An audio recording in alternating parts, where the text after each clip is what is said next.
Welcome to our last meeting of the year for Cayuga County Water Quality Management Agency. We'll get things kicked off here with any announcements. Does anybody have any announcements this morning? The sign-in sheet circulating around, please fill that out. Emily Fell is with us online. That's our only attendant online today.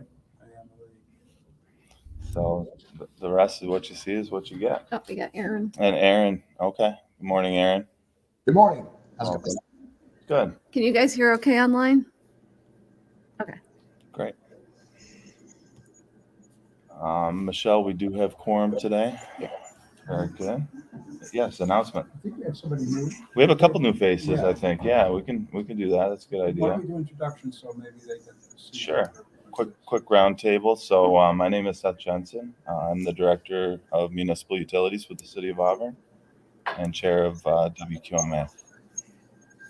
My name is Adam Effler. I'm the Executive Director of the Owasco Lake Watershed Management Council. Steve Lynch, I'm the county's planning director, so I'm sort of default on this group. Ed Wagner, Supervisor, Town of Owasco. I'm Isaac Walker. I'm the Cayuga Watershed Manager. Sorry, Michelle, who was that? Isaac Walker, Quio. Can you mute Aaron? I'm getting some feedback. Oh, sorry. Oh my gosh. What a Thank rookie mistake. And I'm Ann Robson with the Owasco Watershed Lake Association. Liz Kreitinger, Spirit and Executive Director of the Cayuga Lake Watershed Network. Frank Clark, CCE, Cayuga. Doug Hearst, the Director of the Soil and Water Conservation District. Dan Welch, Director of Cornell Cooperative Extension, Cayuga County. I'm Ryan Stachek. I'm the Environmental and Natural Resource Educator for Cornell Cooperative Extension. I am Ani Fish, the Director of Environmental Health for Cayuga County Health Department. I'm Matt Gallo. I'm the terrestrial coordinator for the Finger Lakes Prism, just filling in for Sam and Amy today. Evan Tuthill, planner with Cayuga County Planning. I also do the solid waste management planning. Michelle Wonderlich, Cayuga County Planning Department. I kind of staff the meeting. Great. And Emily's with us with DEC and Aaron McKean with Regional Development. No. Central New York. Central New York. Yeah, it's a long one. Can you go ahead? Regional Planning and Development Board for Central New York. Is that you, Aaron? Is that right? That is correct. That is 100% right on target. Yes. Wow. Perfect. Next time I'm just gonna let you do that. Okay. That wasn't very good of me. You could have read it on your agenda. Well, yeah, I'd still screw it up. It's a tongue twister. Oh, no, it's an abbreviation. Yeah, it's one of those abbreviations. So back to it. Do we have any other announcements from the group? Okay, hearing none, we'll move on to resolutions. A few weeks back, it was brought to this board the idea to potentially add the ability to video conference and vote as a participant in an effort to obtain quorum and also to accommodate folks who may be traveling or sick and not able to meet in person, but still able to join us via video conferencing. So can I get a motion to bring the resolution to the floor? Move. Okay. Second. Seconded by Ed Wagner. Any comments on that resolution? Yes, sir. I would recommend that we look at Section 1, Clause A, and Section 2, Clause A, that requires videotaping of committees and working groups, and kind of striking out that language. We all know what our working groups are like. They don't always, videotaping them and having to do that and then getting it online and everything. For me, the working groups are not a decision-making body. They don't vote on anything. So I would recommend we take that out. If somebody tells us at a later date that we need to start videotaping them, we can do a mea culpa and shift. That's my. I agree 100%. Yeah, that seems pretty cumbersome. Yep. Okay. Any And I other? just wanted to verify, I unfortunately don't have it in front of me, but Here, you want a copy? do you need to show your address if you are going to be voting, attending virtually? Do you have to publicize your address to be able to vote as part of the quorum? Is that in there? No, all you needed was to be seen. Seen and heard. I just attended a training on open meeting law, and I would suggest that be visited. Like that we should have our address? If you may, okay, so if you know you cannot attend, you have to announce where you will be, your physical address, as you are watching the Zoom recorded meeting. And that you are opening up that location where you are at for anyone else who is interested, because it has to have transparency, it has to be open, and you have to publicize. By publicizing your address, you then are seen, heard, and your vote can count as part of the pool, is my interpretation of how it is standing right now. And this is in effect, the governor's executive order, I think, is in effect until June of 2024, which could change again. But it's a very easy thing. And I know I have done that before, and I have actually had somebody come to my home to watch a Zoom meeting, but I got to vote in that capacity. So, Is that for all New York State public entities? correct. So, okay. So it'd be seen, heard, and notification Yes, of your yes. So like if you're putting out your address in which you're watching the Zoom or Yes. participating in. Yes. Does the chair of that meeting have to accept? I mean, is it guaranteed, or it has to be, you have to give a reason and then get approval prior to the meeting, or? Well, they do say extenuating circumstances, and there is a way, if you're not feeling well, if you are away on vacation type of thing, but by opening it, by saying, I'm transparent to where I'm at, it's okay. It would be okay. So it's just a matter of when an agenda is sent out, if people have already, and again, you're supposed to have the 7-day lead time, though, again, with the executive order, you can have within 24 hours and still have it be legal. That it's okay, that you just have to advertise it. And then on the YouTube, your page for the overall group. But I have to agree with Steve Lynch, you don't need to do that for committee. You're not making decisions. You're talking about it. Because this is based on the Cayuga County Board of Health's. Yes. Well, So, it doesn't say anything in here And the about legislature. announcing your location. and it did pass, this one did pass the county attorney. Oh, good. Okay. Could be the type of group.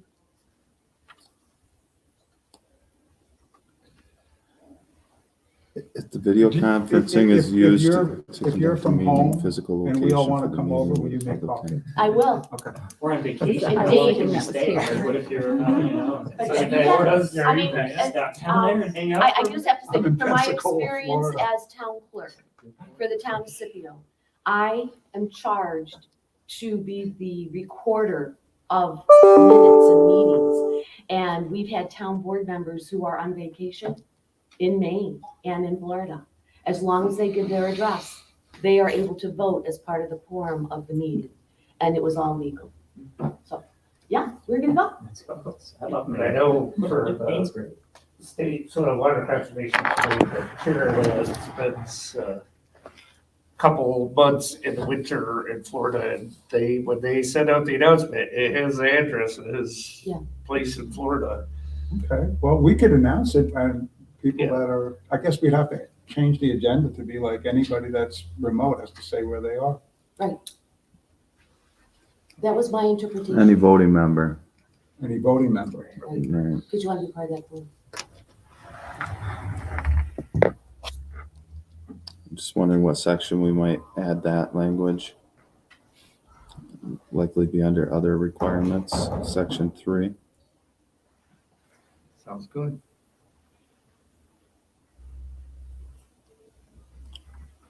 mean, we could just add another letter, A, B, C, G. That says any voting member participating remotely Yeah, publicize. shall announce Yeah. the location by which they're attending the conference, the meeting. Got that, Michelle?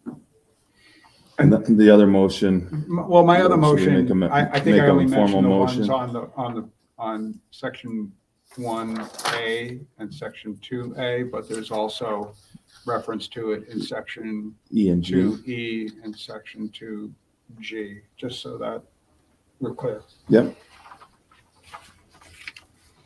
Okay, so can I get a motion to strike the committee working group? I think Doug, you already. Okay, you seconded that. Oh, who did the first one? I guess Steve would have made the motion to do that. Oh, okay, that was a motion. And then Ann made a motion to, Well, with discussion. or discussion. Would you Motion like to to make, add make, Ann's make changes. make a Okay, motion? motion to add me, Judith. I'll second that. And we'll add that to section 3G. Add a new, any discussion on those? Further discussion? What will change in June? This is good through June, right? And then we see what the state If they does. extend it. They can extend it or they can get rid of it. You can't be in person. Okay. Yeah. So do I need to have voting for both motions, or are we doing? Yeah, we can do a motion As a- or a Or vote as to, a vote for, accept both motions? Or, a lot of Well, motion. let's do the vote on the first motion. We'll do a vote on the motion for removal of the working group. Can I get a vote on that? All those in favor? Aye. Aye. Opposed? Pass. And then a vote on Ann's recommendation for the physical address being announced. All those in favor? Aye. Aye. They need to vote as amended. And then finally, unless there's any other comments, get a vote on the resolution itself. All those in favor? Aye. Aye. Opposed? Okay, did I need a motion for that? Or passed. did I need? We it opened it. We Okay. did the motion, opened it, discussion. Okay. I think we're closed. We made it. Good job, guys. I'm just making sure I have enough closing and opening. We don't do a lot of business, so this is a good exercise. Another request was made by Aula. There's a motion before us here on our agenda for our agency to endorse the Bob Brower Scientific Symposium being held March 9th of 2024. I'd like to propose that motion, Okay. that the WQMA endorse the Bob Brower Scientific Symposium being held on March 9th, and the WQMA name would be used in our advertising, marketing, and media efforts. Okay, I'll second that. Any comments, questions? All those in favor? Aye. Aye. Opposed? Great. Thank you. Thank you, Ann. Approval of the meeting minutes. I get a motion to approve our meeting minutes from November 2nd, 2023.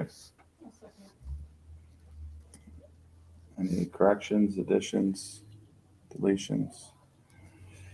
Okay, all those in favor? Aye. Aye. Opposed? Okay, pass. Any new business for the group today? Okay. We'll move into our working groups, communication and outreach. Do you want me to? Yeah. Sure. So, Keep forgetting I'm chair. so we met yesterday to go through our work plan and figure out what we needed to do by the end of the year. And so that's all set. The newsletter deadline is Wednesday. So if you have any articles or anything you want to put in the newsletter, get it to me by Wednesday. Any questions for Michelle or Dan? All right, invasive species. I was working on getting a meeting of the group, but we're going to move that to January due to conflicts in schedule. Okay. Nutrient sediment, everyone in that group saw the request to set up a meeting time for our year-end report and discussion that will be on the 12th next week at 11 a.m. So we'll be working through that. I don't have any other updates for nutrient sediment at this point, I don't think. Anybody else on that group have any comments? Okay. And we need to form a nominating committee here. Is that for real this time? Yes, it's for real this time. Okay. So it appears as though we're up for new board members, new committee members or chairs. So we're looking for volunteers to be on that nominating committee, to reach out to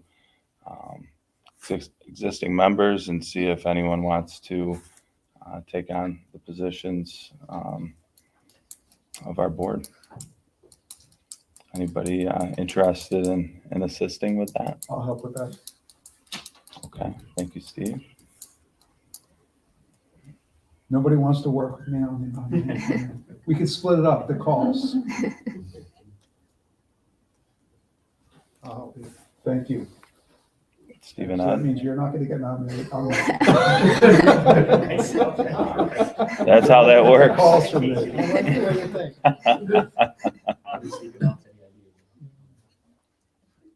Nominate Doug. Let's do it right now. You're not here. But you are one. All right. Thank you, gentlemen. Appreciate that. Moving on to our agency reports, county environmental health update. Ani? Too much to report since last month. Except I realized that the septic system replacement grant actually can apply to houses and properties more than 250 feet from one of the listed water bodies. And I don't know why it's so freaking small, but it says septic systems located within 250 feet of the water bodies listed. Or excuse me, septic systems located greater than 200 feet from the water bodies listed on the eligible list. If the participating county determines that the existing septic system has the reasonable potential to adversely impact any such water body. So we'll definitely be looking at septic systems in homes that are more than 250 feet, but are obviously failing and in direct path of either a receiving water body or the water body listed. And also those that are reasonably expected to fail, steel tanks, deterioration, 50 years old, whatever it may be. And so we are reviewing those that we have had applications for and then denied due to location. And we are going to review their files and reach out to them if we do feel that they do qualify. So next year, we'll probably put a press release out regarding the replacement grant in hopes that we receive more applications and get more work done.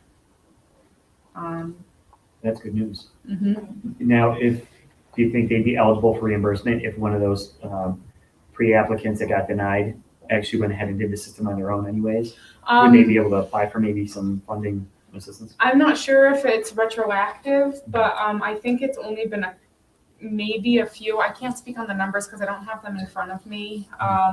But if you or Val or whoever thinks that someone should have been eligible, went ahead and replaced and didn't get money, let me know, and I'll certainly reach out to DEC about it. Connie? Yes. Is that a percentage of the cost or is there a cap on the amount? Yes, both. 50% of eligible costs, that would be engineering services and materials and labor for construction directly related to the septic system replacement or improvement, up to $10,000. Okay. Does anybody know, I mean, I know everything depends, right? But generally, what is the cost of kind of a standard septic system on a, 1 acre plot or something? So it really depends on location. If you're deep in a fire lane, upwards of $30,000, sometimes even $40,000. But if you're in an easily accessible area, probably around 10. Depending on if you're getting an ATU, there's $1,000 right there. And the installation on those come with some startup that is costly. So it's really about the construction difficulty, Correct. not the materials. That is as the much. driver It's of the all, labor once they put it in, it's all Yeah. the same stuff. And we do, I am in the habit of reviewing the invoices. We need itemized invoices from the contractors and making sure they're not charging crazy amounts for one job and then less for another, and that there is some consistency between material costs, because sometimes I feel like people are getting carried away, let's say. So. There's a question back there. Yeah, just to add on, I think a lot of it has to also do with the type of soils and the infiltration and percolation rates, right? So my brother just put one in back in Erie County, and he didn't get the right percolation. Hence, it added more features he had to add on. Yeah, if you have a fill system, fill is very expensive. If you need an Elgin C33 sand is quite expensive. Getting specific fill with specific perk rates can be expensive. But generally, the soils around the water bodies that are in question or part of the grant are generally good. Like on Skinny Atlas, I don't think I've ever seen a perk rate more than like 12 minutes per inch. Really? Oh, yeah, yep. They're extremely well drained soils. Wow. But it's different. They're usually around 20 to 30 on Owasco Lake, which is crazy because the lake was created the same way, but just the geologic features. But the percolation rate, even around Owasco, is better. The percolation rate is better than 1 inch per hour? No, minutes per inch. So the amount of time I just want to make sure we had our units correct. Yeah, minutes, MPI, minutes per inch. Right. So the amount of time it takes for the water in the perk test hole at whatever depth it was dug to reduce down 1 inch. So if it takes, sometimes it only takes 2 minutes, sometimes it takes 75 minutes. Right. Mm-hmm. But generally speaking, you're saying that it takes in Skinny Atlas 12 minutes to go down 1 inch. Mm-hmm. And around Owasco is Anywhere on average 20 to around 40, yeah. 20 or 40 minutes. Yeah. That's actually still pretty decent. Mm-hmm. But that's Yeah, it's not terrible. No. I mean, but we do get systems that fail perk tests anywhere you go. And then sometimes you get the one-off 40 minutes at Skinny Atlas, but then if you were to dig down another few inches, you'd find a boulder or a big rock or something, and that may be affecting the perk rate. So that's why we require two. Question? What's the failure time? What do you mean? When you say? Oh, fail- 60 minutes. Anything beyond 60 minutes per inch. Another question? That exception for systems further back than 200 feet is from the state, actually from the state program. Yes, yep. They wrote it into the most recent funding. Cool. Yep. I'd love to get a news release when it's ready to put it into our newsletter. I will Get it certainly out. make sure Thank you're on you, that Lonnie. list, Dan. Can we use that for homes that are on septic, that are near a sewer, to cover the cost of connecting to a sewer system instead of another septic? That's a good question. Thank you. Let me see. I don't guess they don't something too often. You can No, no. it's not, but I can ask the state. doesn't make sense if That's a you- good question, because that's the most protective. So, And it's up to $10,000. And it's cheaper. 50% off. Cost Yeah. effective too, it makes sense. It's Yeah, much cheaper. yeah. Maybe DEC never thought of it. maybe, I mean, yeah, You'll be a so hero. many, yeah, I I will give you credit even. No, I don't want Let me write that. Let me write that down. He's gonna nominate you. I already That's thought of it. okay. There you I go. will politely decline. So. She's a rookie. Anything else, Ani? No, that's it. If no one else has any more questions, thank you. Great, no, thank you. Let's skip the parks unless anybody has any information on that. And I'll just, it's not really water quality, but I'll share with you anyway. Last night, had a resolution in front of the planning committee accepting a grant from the Emerson Foundation to support the first phase of architectural designs for the stage and the amphitheater and concession areas and everything on Doval Island. And I mean, to some extent, getting people to Emerson Park and Doval Island, you know, maybe that does help water quality in a way. I mean, as long as they're not, you know, polluting when they're there, but, you know, seeing the lake and saying, you know, maybe it should be protected. But anyway, that's for parks. Great, thanks. We'll roll right into your planning department update. Planning, just two things to update.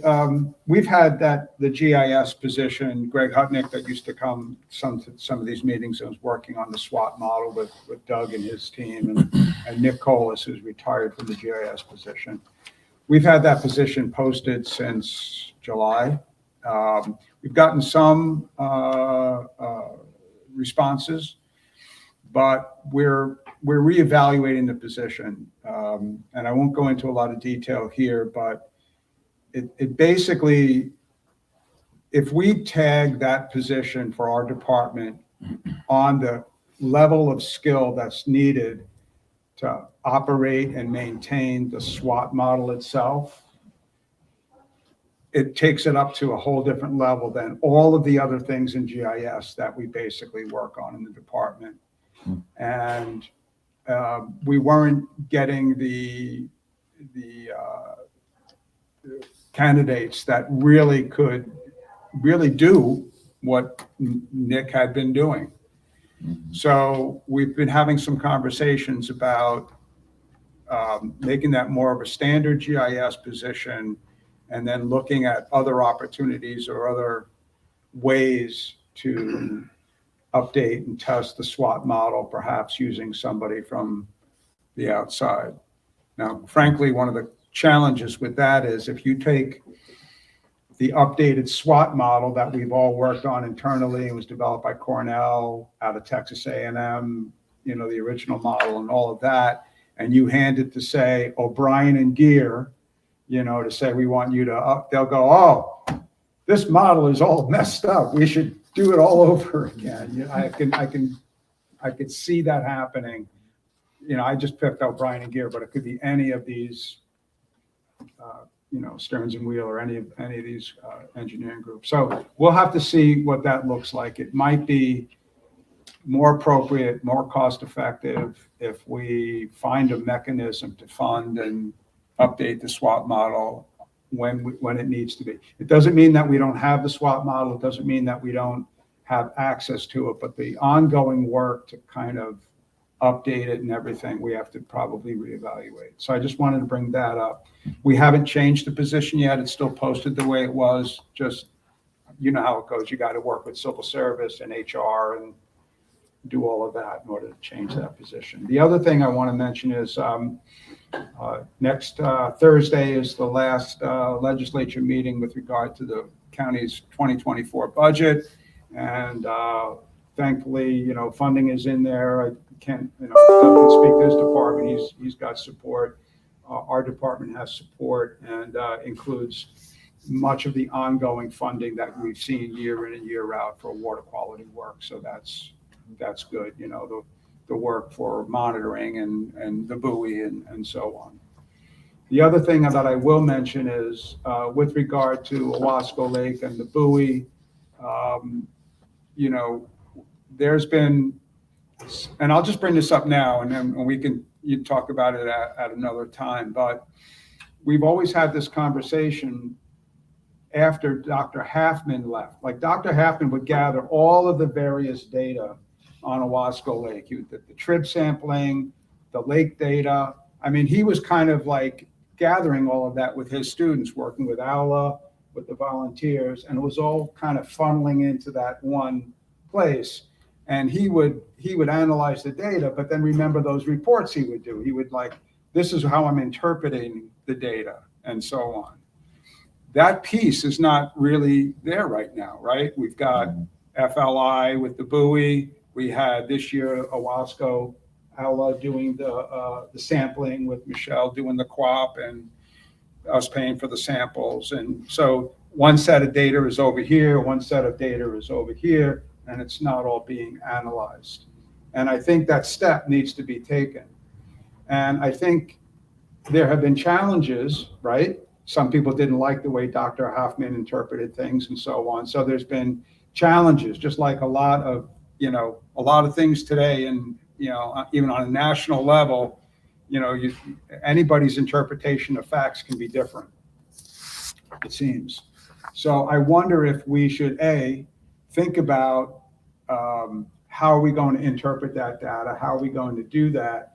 And should that data go out to some sort of peer review so that there's maybe, one person says, here's my findings after I've looked at all the data, and maybe it has to go out and get reviewed by, I don't know, the journal or something like that, so that there's an objective third party saying, this is the interpretation of the data. I'm just throwing it out there. It's certainly not my decision, but, I've just observed the way things have gone lately, and I think it would be benefit if there was an analysis of all this data that's being collected that people could agree on.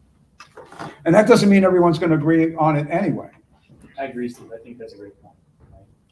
And I don't know how to do it. Different ideas and thoughts, right? I mean, there's academics in the room that probably have some idea, but, we brought it up. We talked to Finger Lakes Institute about it. And I think when we did the buoy, the RFP for the buoy last year, when we were told to do an RFP, that was some person from Chicago or something, or was that one proposal that came in and they wanted to charge, I don't know, $150,000 to do the buoy and do the analysis, and it wasn't even really the right fit for what we wanted to do. Right, but they were proposing to do all kinds of analysis and everything. Yeah, well, that's kind of the interesting part of what CSI has been doing in Cayuga Lake, is that they're not necessarily doing the analysis, but they're making it available for anyone. Right. Well, those are two parts, right? It should always be sort of available and as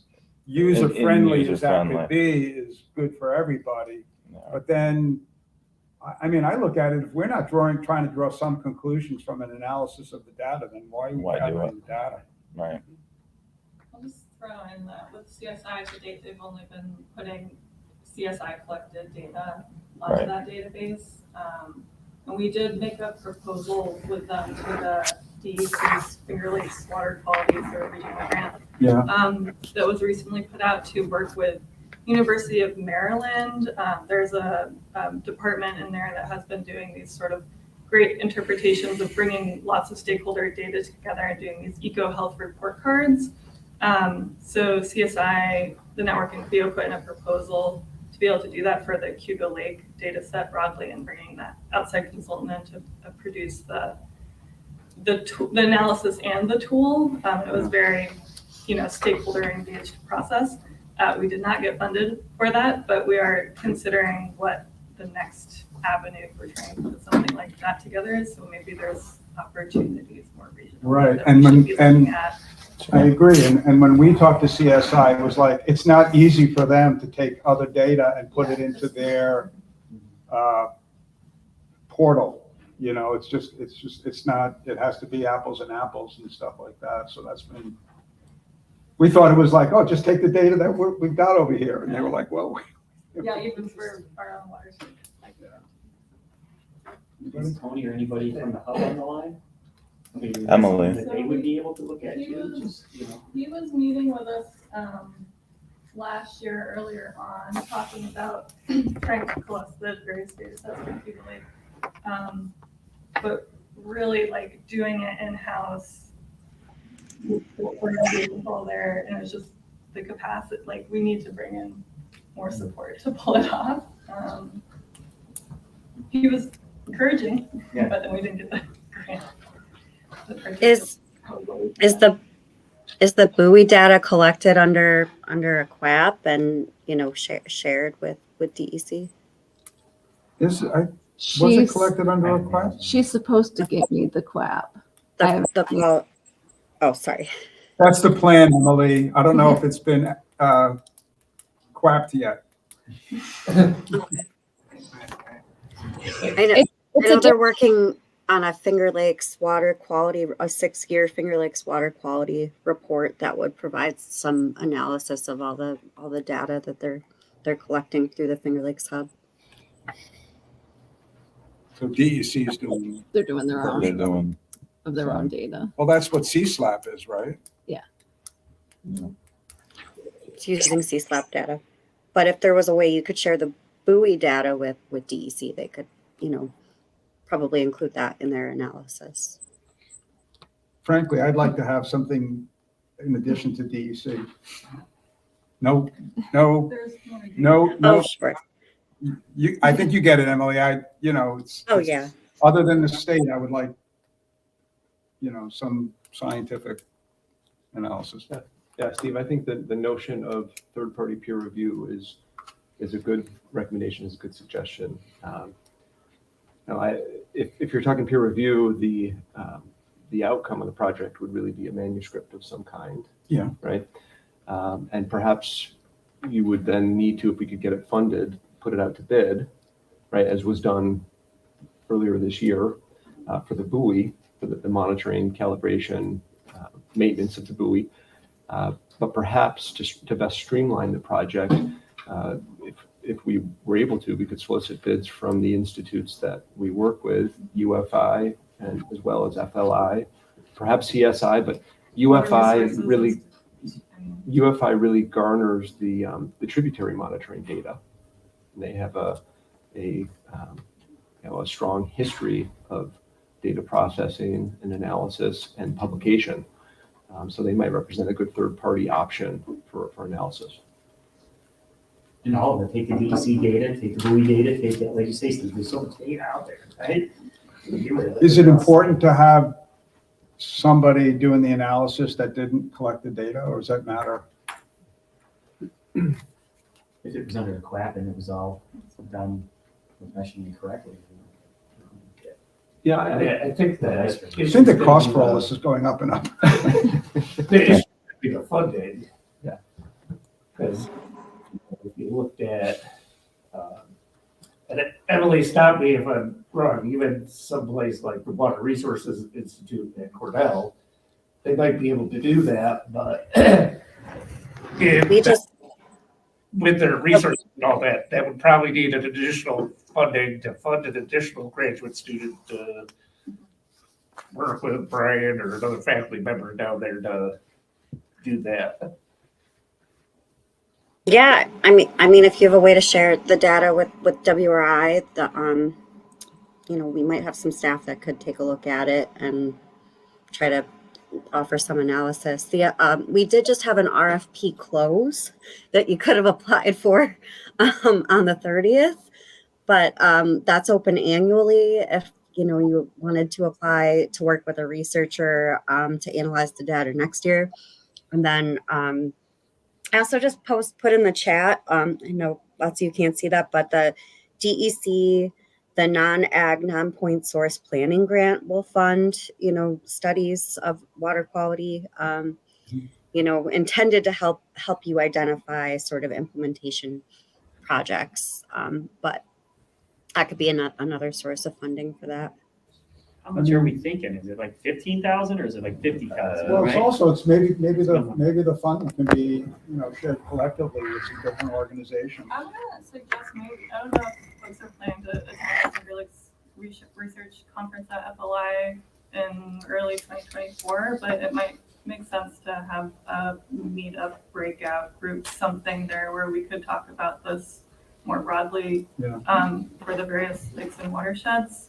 And I don't know if anyone here is attending those Finger Lakes, the hubs, Finger Lakes action agenda, planning meetings, but surely some of the folks who will be at that conference are, and I'd love, and hopefully Tony will be there, I'd love to get an update on what they're thinking about regionally for supporting that kind of work. I think could be foundations like the Emerson Foundation, you know, like a shot in the arm to help with the compiling of it all and to, right, maybe cover some. I mean, they were funding Hoffman quite a bit. Right. Yeah. So it's just a different take on it. Well, somebody like the Emerson Foundation is more likely to fund something if they're not the only ones in it. All right, I'm glad That was a good one. took us off track, but No, not at all. thanks, Steve. Okay, that's all I have. All right, Doug. All right, so for us, field work still continues. Streams are starting to get a little hard to work in because of all the rain that we've been getting though. But we have been trying to work with the town of Brutus, still knocking out some of their FEMA projects from a few years ago when those storms rolled through. Right now we're working over in the town. We got some grants coming in for the climate resilient farming that were just announced, about state funding, 2.1 or $2 million, total project cost, 2.7 million. Mainly, you know, a lot of cover crops going in, working with 20 farms, Cayuga, Wasco watersheds, but then also Seneca River. So we kind of spread it out a little bit through some of the farms, working with Seneca County on one of the grants. So that's good news. Cover some of their areas, and then trade. So we'll be doing plan of works and all that, you know, paperwork time of year for everything. And then we are doing the trade a tree. So I guess that could have been an announcement. I'm not sure. Every year with the planning department and extension, we offer free seedlings to people that trade in their Christmas tree. We'll be setting up our corral here shortly. Usually around the 26th, people start dropping them off, and we take them and grind them up. And now that we have our bark blower just arrived. We ordered it back in the spring, so we'll be making compost socks to use on site for erosion control or, you know, for protection. And we'll probably use some of these, maybe try some of these Christmas trees mixed in there too, to let some water through instead of just dense material. We're gonna play around a little bit. So people bring a Christmas tree, then they can get a coupon for this year. They're gonna be Fraser firs. So our tree sale is when they'll pick that up. That'll be May 10th. So last year, I don't know, we usually give out anywhere from 100 to 150, depends on how much, 200, depends on how many people remember that they dropped the tree off and want to come back for them. If not, we've used them on projects before, any leftovers. So that's what we got going on. That's going to be the front page of the newsletter. Hey, all right. Good. No, that's good. And we'll collect it pretty much right up through January 19th. By then, there's sticks coming in. Not many needles left on those. Sometimes we get some ornaments. Maybe we'll have an ornament sale next year. Some of them tinsel on it. No, we just grind them in our chipper that we got. But the bark blower is exciting that we got that coming. Any questions for Doug? Questions? Thanks, sir. Yeah. I don't have anything to report. Very nice. Any questions on that? Thanks, Evan. Cornell Cooperative Extension. Okay, a few things. Ryan had a compost workshop that he did with the Center for Sustainability and Environment, something along those lines at Wells. They had 20 people there back middle of November. We're also in that season of we got to report all this data to the university, and then that gets sent out to USDA. So working on that, those kind of end of year things. And then next year, Cayuga County will be the site of the North American Manure Expo. Just looking it up, but I think it's July 17th and 18th. And Cornell and University of Vermont are jointly hosting that. So we have farmers from U.S. and Canada, other people involved in agribusiness coming to see what our farms in Cayuga County are doing to manage their manure. Another question. Yeah. Are there more biodigesters? Are you aware of there being, I mean, I kind of know the ones that have gone in. I'm just wondering if you've seen more of them going in or what's going on with the biodigesters. The ones that I keep seeing going in are associated with the renewable natural gas Right. conversion. So Just, there's the just digestion for component. power on the farm. It goes it's for back into gas. the No, line and it's all the stuff. they're instead of generating electricity on the farm, it's being, they call it cleaning. There's some kind of processing so that it can go into a natural gas pipeline. They scrub it. Oh, they're scrubbing Like it we do here. Yeah. Yeah. and injecting it into a line. Yeah, but Or in a holding area where they have to then haul it down the road. So it could go either way. If you're close Yeah. enough to a line, hook up to the line. Are there more going in? Yes. Yeah. Yep. And some, because there's some capture from with the covers in the covering of the storages now to trap some of that greenhouse stuff. Right. They're like, well, we're trapping this, so instead of just flaring it off, they're working with private companies too. Oh, so Go the through the creation of the process. manure lagoons and then the capping of the manure lagoons to capture the methane is Clean it, scrub it. turning into the installation of the In digester. some instances, So it's not, say, like 20 years ago when Dirk Young, or even when we were doing our digester, going, hey, we're going to do this and we're going to clean it, and it's more driven by the renewable natural gas market right at the moment. yeah, there's, I think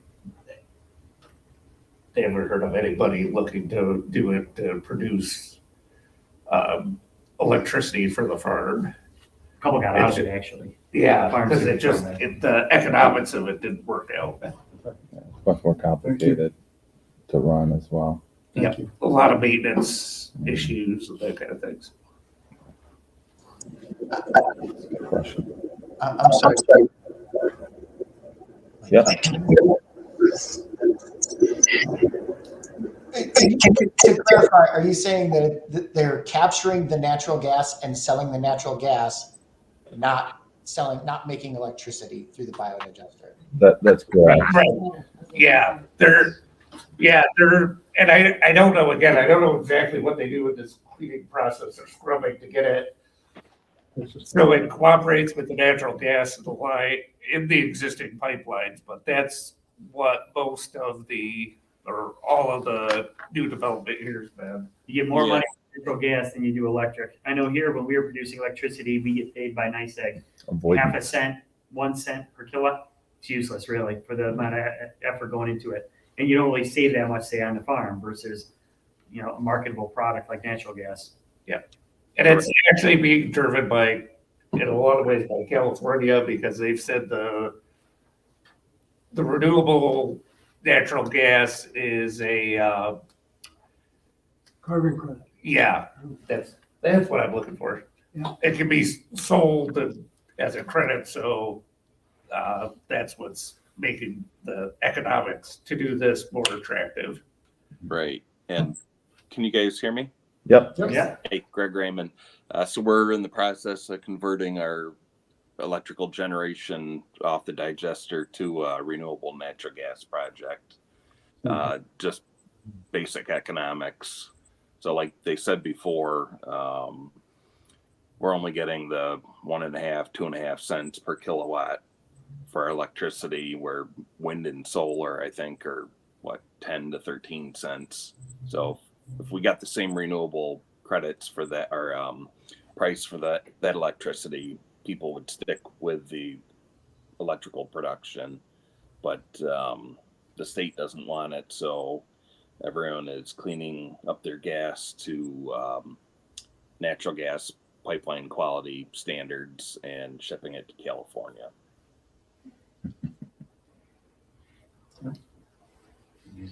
Great. Any other questions for Dan? All right, City of Auburn update. Just one thing I thought was interesting. I was in a 9-element planning committee meeting last week, and the DEC asked a question about the city's contribution to water quality in the watershed. in comparison to like the city of Syracuse and New York City. So I did do a quick little research based on the total costs of our operating budget in comparison to how much money the city of Auburn puts forward to watershed protection efforts, and found that the city's percentage is right around 7.5%. So, for every dollar of revenue, about 7.5 cents goes to watershed protection for the city of Auburn.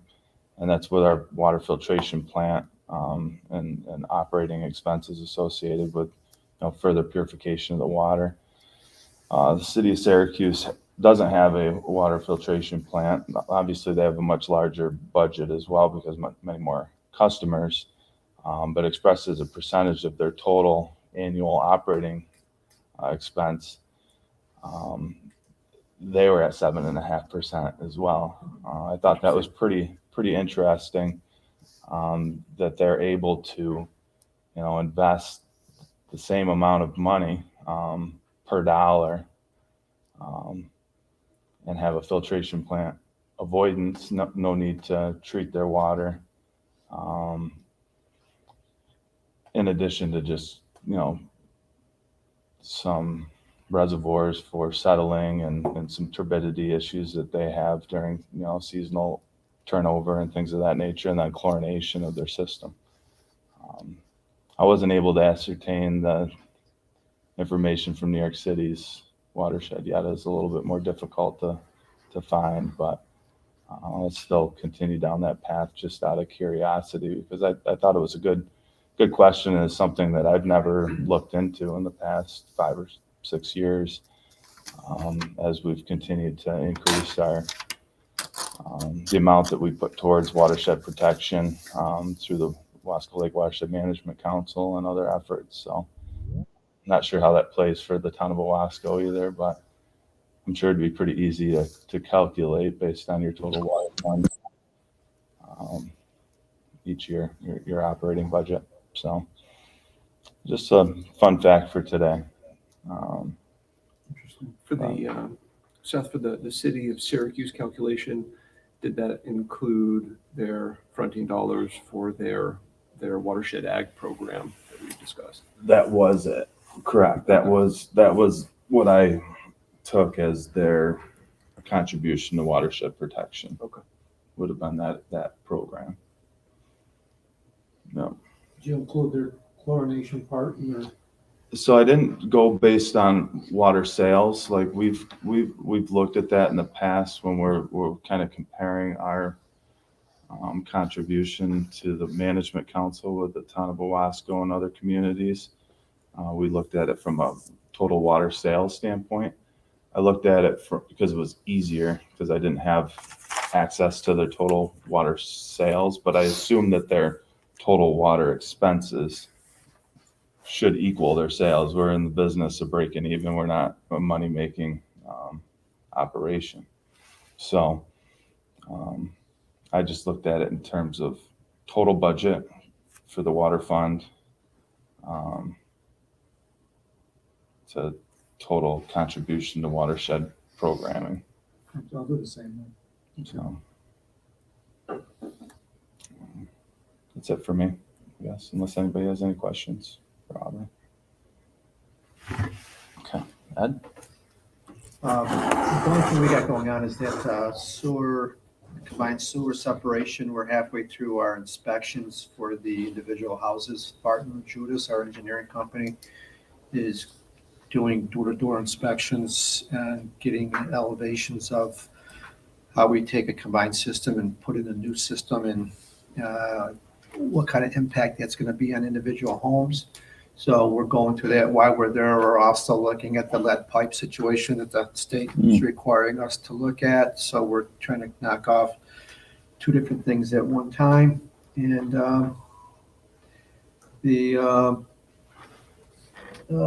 that's about all I have. So that project, hopefully we'll start doing, we're hoping to get complete 3 streets next year and go out to go out, had the design done sometime in January, February, go out to bid and start construction sometimes late summer next year. Do you know, is your engineering firm looking at running new sanitary sewers, or are they running new storm sewers? And No, utilizing? we'll run new sanitary sewers just to try to eliminate I&I. Yeah. So we got our own system right now is clay pipes, and it's antiquated, and we're going to use that as a storm. Yeah. And the streets that we picked were first, were because of the system that we have right now. We wanted easy access to the outlet to be able to dump the raw water, the storm water into the outlet. So to save on cost. So we did do a pre-test on infiltration, knowing how much flow was there during wet weather events. And then once we get the new system in place, we can analyze the sewer flows to the city and do a comparison to get actual, try to come up with actual savings to the, on prevention of I&I to the city.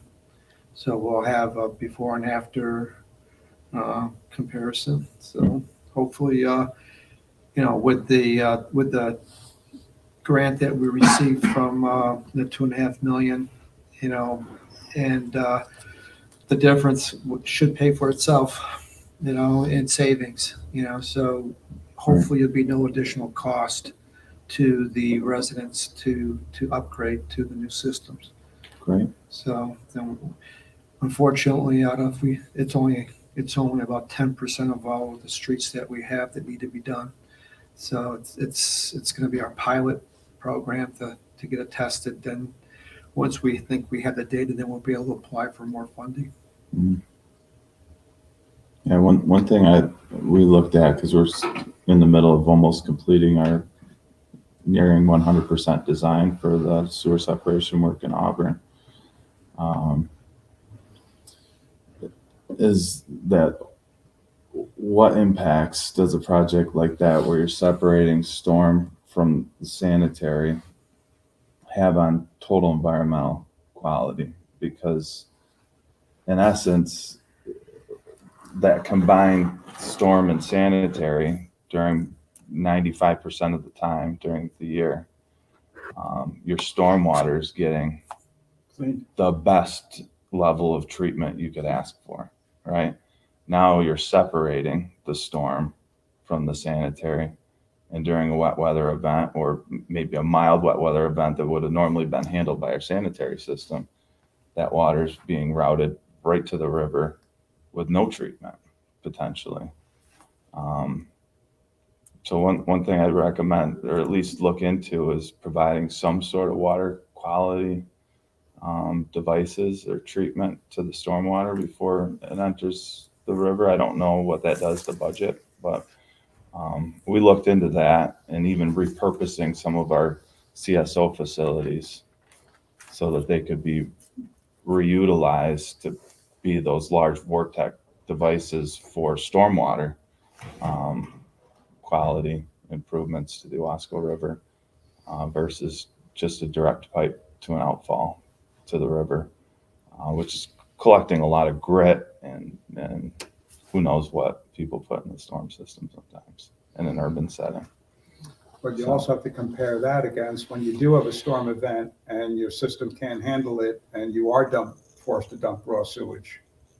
Again, you say raw sewage, but it's 95% stormwater at that point. Oh. And it is getting treatment. Oh, it is. Through a combined sewer overflow facility. Yeah. Okay. Yeah. I just thought one might be.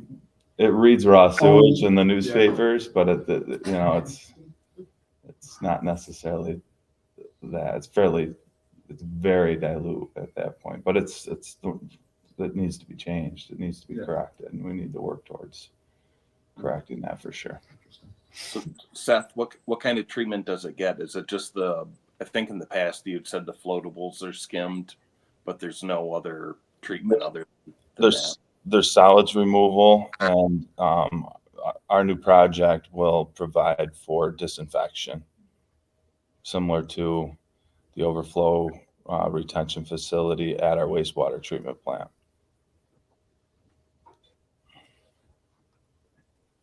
The potential pathogen load is why there are public notices, right? Once you have those. Mm-hmm. Yep. So then if it gets treated, then there doesn't need to be notices, or how does that I think play out? DEC would still require the NY alert process of, quick expedient notification to the public. Yeah. Which is fine. I think that's a great tool. It's difficult to implement because it's our busiest time during the year is during wet weather events. That's when everything is getting pushed, including our workforce, to the max. But the public has a right to know whenever there's an environmental concern, and it's been a good, I think, a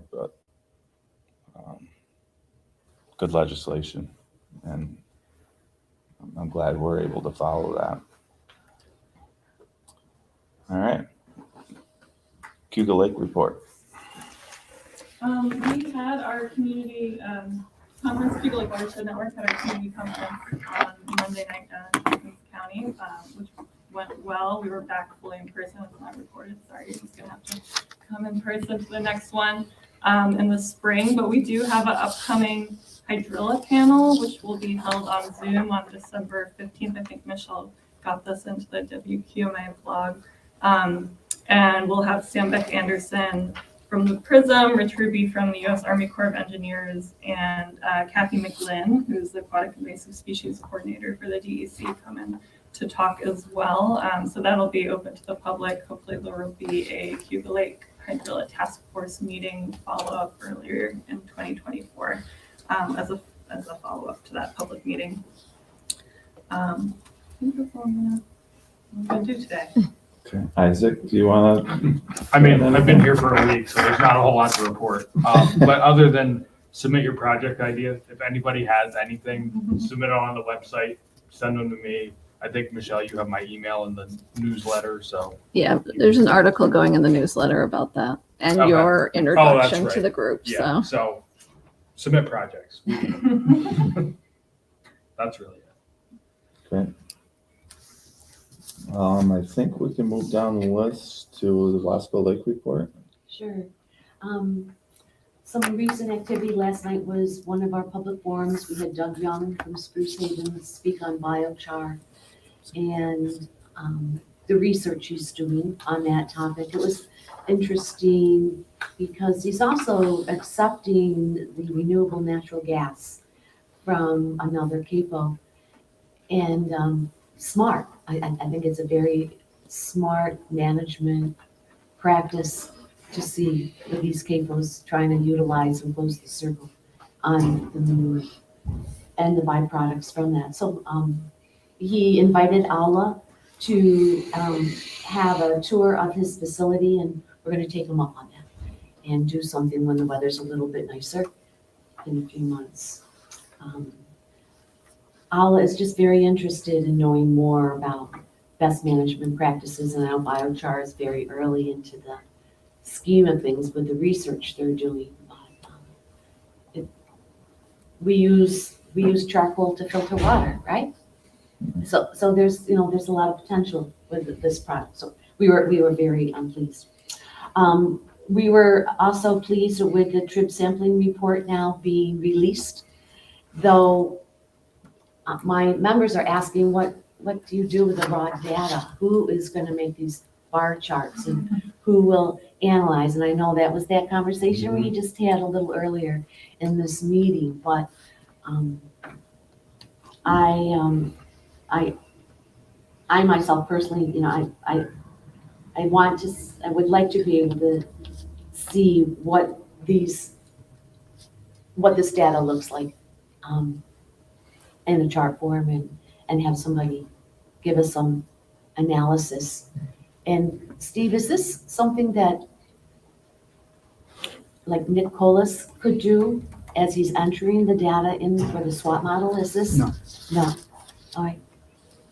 We might have capacity to interpret some data. Our public health engineer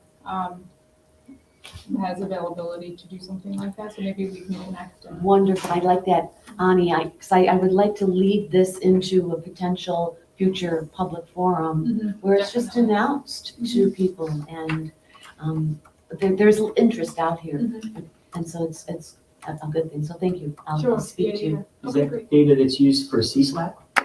No. Or is different data? This is different data. Yeah, CSLAP is on water, and this is the trip sampling at the 7 locations around the shed. And then on top of that, yeah, we have the buoy data as well, which Lisa Kleckner will be speaking to ALA at the Bob Brower Scientific Symposium in March for the 2023 information. And I think, Doug, I'm going to ask Lisa if she could do a presentation to the legislature. I don't know if Mark Strong was satisfied with the answer last night, but you had to wait until the presentation's ready before you could do it. And the trip data was just accepted by the DEC. Yes. So now this technically means it can be released, right? Yes, it can be released now. And someone can look at it and do something with it. So good, good. Then just internally, we are going through growing pains with our MailChimp database and our website. Things were created 7-8 years ago now, and with new security systems, a lot of our announcements and things that we are publishing go right into spam and junk mail. So we're identifying a different, more current method or program to be able to get our information out. So other than that, save the date for March 9th, the Bob Brower Scientific Symposium here at Auburn Public Theater. And we'll begin to have more media information about that in January. That's it from Alma. Thank you, Ann. All right, Mr. McKean, you're up next, sir. Seriously? Okay. Absolutely. Okay, I will say this. We are still working on a Skinny Atlas 9-element plan. It's very exciting. We've got the modeling team. They are processing 5 scenarios. I can't remember. It's been probably a few months since I provided an update. We developed scenarios in cooperation with the Watershed Advisory Committee. Those scenarios are being modeled. The modeling is coming along. We are fortunate to have, we've got the SWAT going on the watershed, and then UFI is also doing an in-lake model. So Dave Matthews at UFI is basically taking the SWAT outputs and, trying to figure out how that translates into water quality changes in the lake. Really, climate change is the big thing. So we have a climate change scenario with a little bit of population growth in there.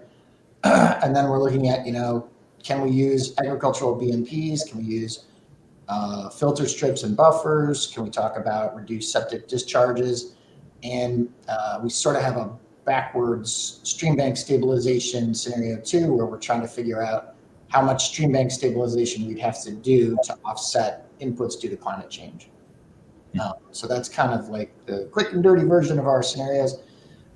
We are really under the gun here. We're trying to get this all wrapped up by March of next year, which is puts a lot of work on our plate.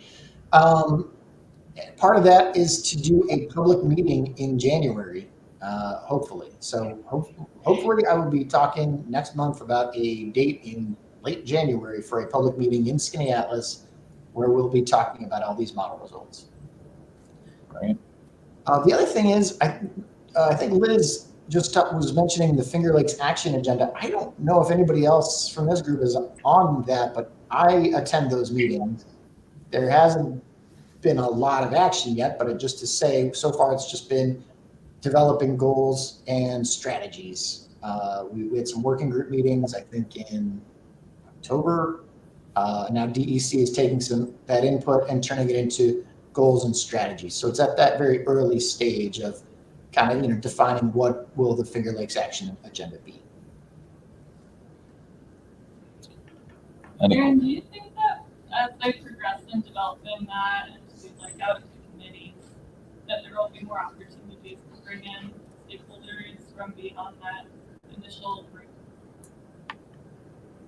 I couldn't hear that.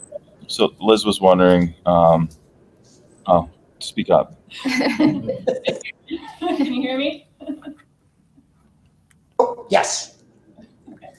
Have they said anything about potentially bringing in folks from beyond that initial group as the process progresses? And maybe there's committees,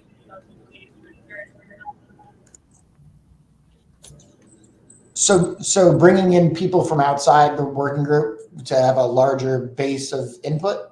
Yeah. Is that the question? No, that hasn't come up yet. It's only just been a handful of sort of like get to know you meetings and then jumping straight into focus groups. So we haven't even really talked about what the process will involve going forward. But that's a good suggestion. I will toss that into the mix. I just have one question, Aaron. Who is doing your SWAT model? Is it an engineering firm or? So yeah, the SWAT model is being done by an engineering firm. So our Ramble, formerly O'Brien and Gear, is managing the consultants, and it's actually being prepared by a firm called Limnotech out in Michigan. There's an analyst there, Chelsea Bowles, who does this. Does a lot of SWAT models. So yeah, it's a firm called Limnotech, and truthfully, it's a weird setup. Not that it matters, but that's all being paid for like through the Office of General Services through a funding mechanism that I don't quite understand. Have you been happy with their responsiveness, thoroughness, abilities to manipulate and work within that? Yeah, absolutely. Yeah. Limnotech. I like it. Tech, yeah.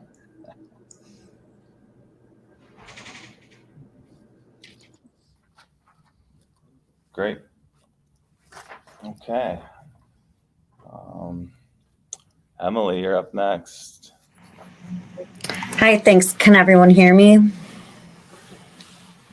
So DEC's Great Lakes program recently held the Southeast Lake Ontario Subbasin Work Group to kick off implementation of New York's Great Lakes Action Agenda 2023. So we were really excited to have that meeting. Michelle was able to attend, and others from Owasco Lake, Cayuga Lake. We had some pretty good attendance at those meetings, and we will be working to implement actions identified in the Great Lakes Action Agenda, which include water quality research, having data for unassessed tributaries, lots of the things that people are discussing today. So we'll be meeting.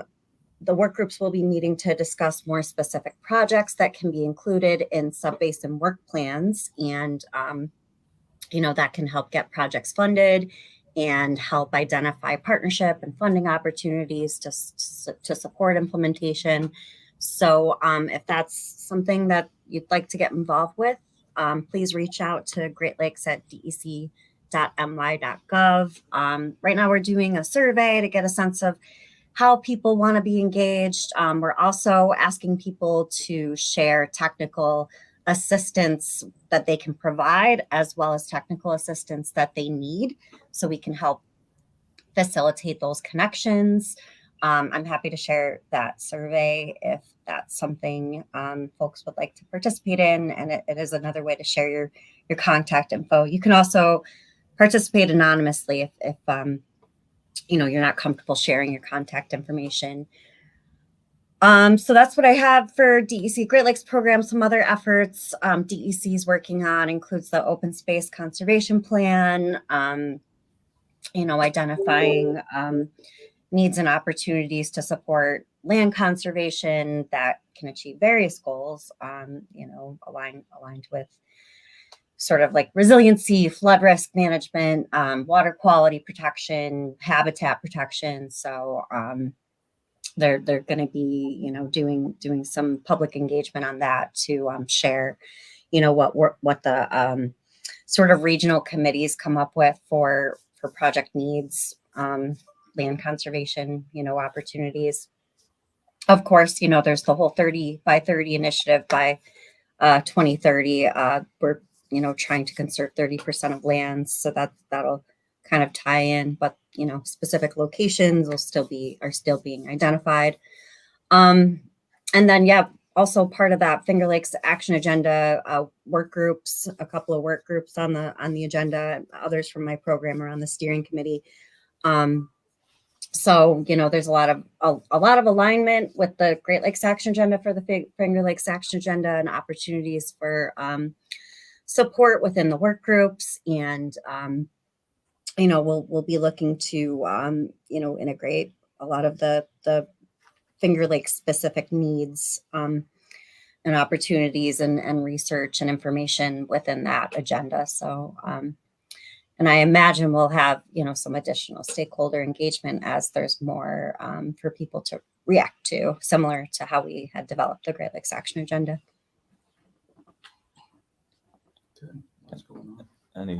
Lots going on. Any questions for Emily? All right, Matt. Yeah, so not a ton of things to report on from our end, but as mentioned before, our research conference is coming up. It's going to be January 31st. If you would like to come, we would love to have you. It's going to be a ton of great speakers there. I'm not going to dive into any more of the hydrilla workshop that's coming up, but that's also on our radar as well. And of course, at this point, we all know Isaac. We are very happy to be working with Isaac over at the Institute. Just a couple of other things that we have. We are in the process of planning our yearly hemlock woolly adelgid survey. And this year, we're really trying to target areas where we have big data gaps in hemlock populations. Cayuga County is not like the hub of the hemlock population within our region, but there are isolated hemlock stands out there. So if you would like to work with us to organize a workshop where we could come in and help train volunteers to search for HWA and any hemlock trees, please talk to me after this. Be happy to work with you. And kind of on a similar-ish note, this is not exactly related to water quality because I'm the terrestrial coordinator, but we do have a partner project program with our terrestrial invasive species shrike team, where if you need any help removing any problematic invasive species, you just need some extra hands. We could send some of our technicians out there sometime over the course of the summer, depending on our availability and our other need from other partners for other projects. So, yeah. Matt, fill me in. Is Phragmites a terrestrial invasive or is it an aquatic invasive? It's kind of a little of both. I mean, Phragmites is mostly going to stick to the edges of waterways, but it's, given how aggressive it is, I mean, people have seen it growing like in forest understories before, so it could pop up kind of anywhere. And it's up to the landowner, if it's on their shoreline, correct, to follow DEC and/or recommendations from PRESERVE. Yeah, pretty much. I mean, Phragmites is one of our tier 4 invasive species, so that means it is extremely common within our region, and our focus at this point is really sort of long-term management, which means a lot, like we're not really like dealing with it is kind of the easiest way to think about it, just because it's so abundant and it's so hard to get rid of. Yep. So yeah, that's pretty much all I got. Awesome. Thanks, Matt.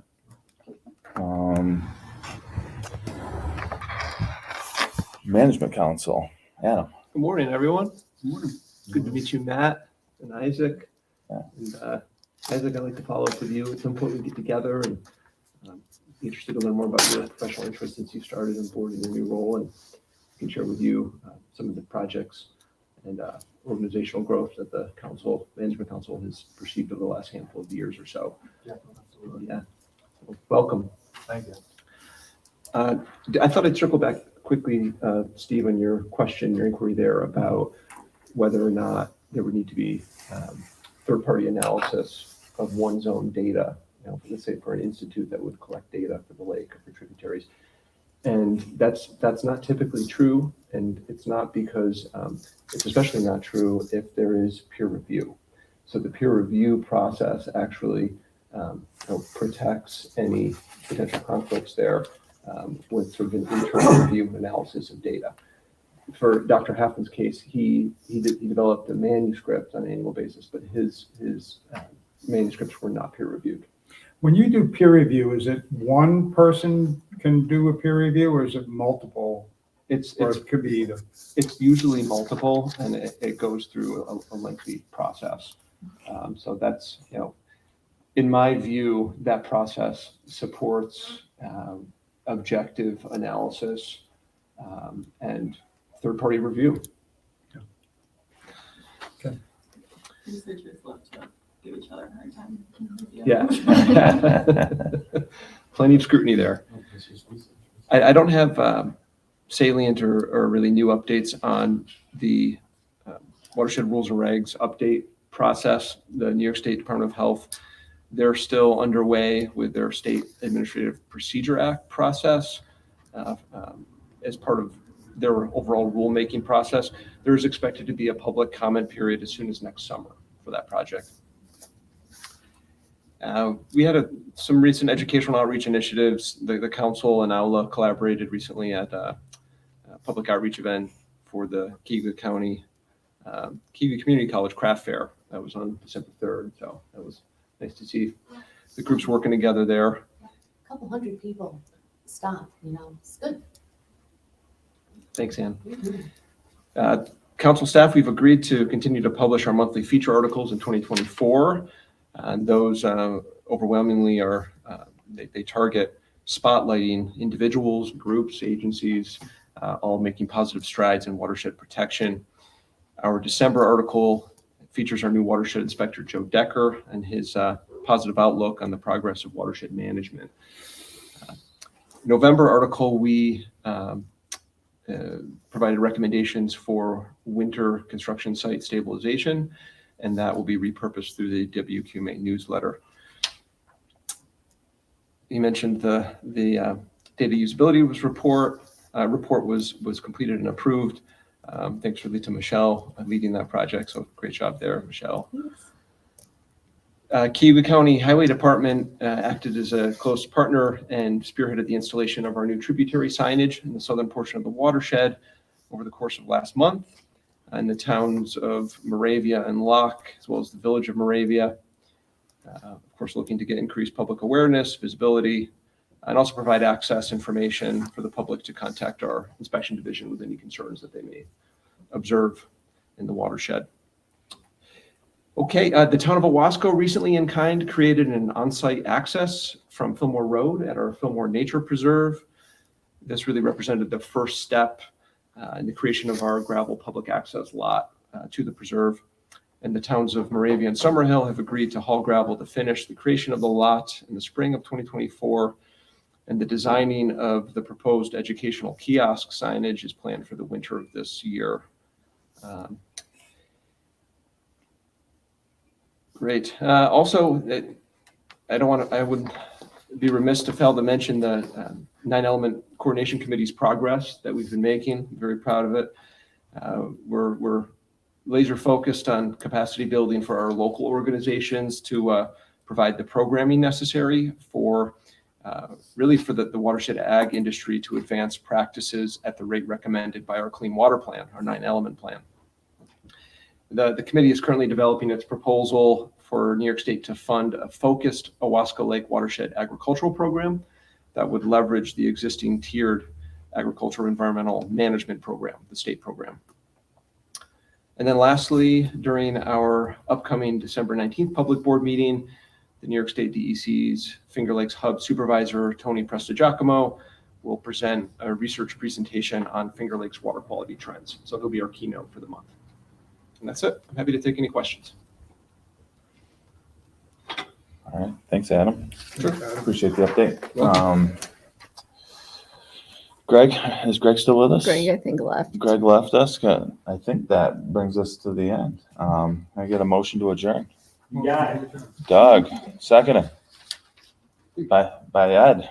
Perfect. We have 6% left on Michelle's battery right now, so great timing, everybody. Well done. Thank you. Thanks, Seth. Appreciate it.